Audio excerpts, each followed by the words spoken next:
ఒకరిని ప్రేమించి మోసపోయిందయ్యా. పెళ్లి చేసుకోమంటే నేను చేసుకోను, మీ ఇష్టం వచ్చింది చేసుకోండి అంటున్నాడయ్యా. ఎవడాడు?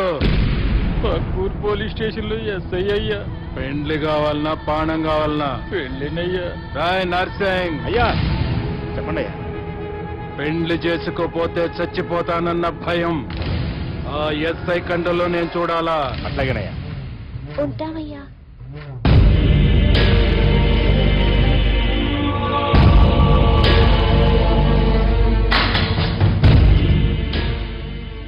దుర్గా, ఒక ఆట ఆడదాం రారా?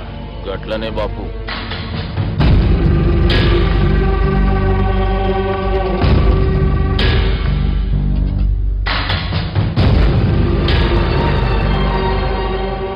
రేయ్, చదరంగం ఆడేటప్పుడు చెయ్యి ఒక్కటే కాదు, దమాక్ కూడా పనిచేయాలా?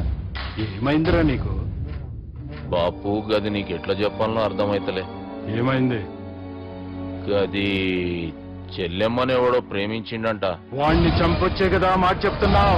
రాయ్ నర్సింగ్, తీరా బండి. చంపొద్దామనే పోయినా బాపు, కానీ చెల్లెమ్మ కూడా గాన్ని ఇష్టపడుతుందని ఎరకైంది.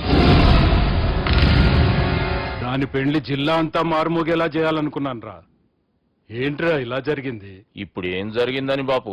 ఏందిరా నువ్వు మాట్లాడేది? ఆవు బాపు, మోసం చేసినోనికి ఇచ్చి పెళ్లి చేయమంటే చేస్తానని వాళ్ళకు మాటిచ్చిన. గదే చెల్లెమ్మ ఇష్టపడదంటే వాణ్ణి చంపేయమంటున్నావు. ఇది ఎక్కడ ధర్మం బాపు? దుర్గా, నువ్వెప్పుడూ ఒక మాట చెప్తుంటావు బాపు, యాదుందా? మనం బతికున్నంత వరకు ఈ వరంగల్ గడ్డ మీద ఈ ఆడబిడ్డ కంట నీరు పెట్టకూడదని. నువ్వు గిట్లా ఈ పెళ్లి కాదంటే ఈ ఇంట్లో అదే జరుగుతుంది. ఓరోడు మంచోడు, మాకు కూడా నచ్చిండు బాపు. రే దుర్గా, కుర్రాడు నచ్చాల్సింది నాకు. వాణ్ణి పిలిపించి మాట్లాడతాను.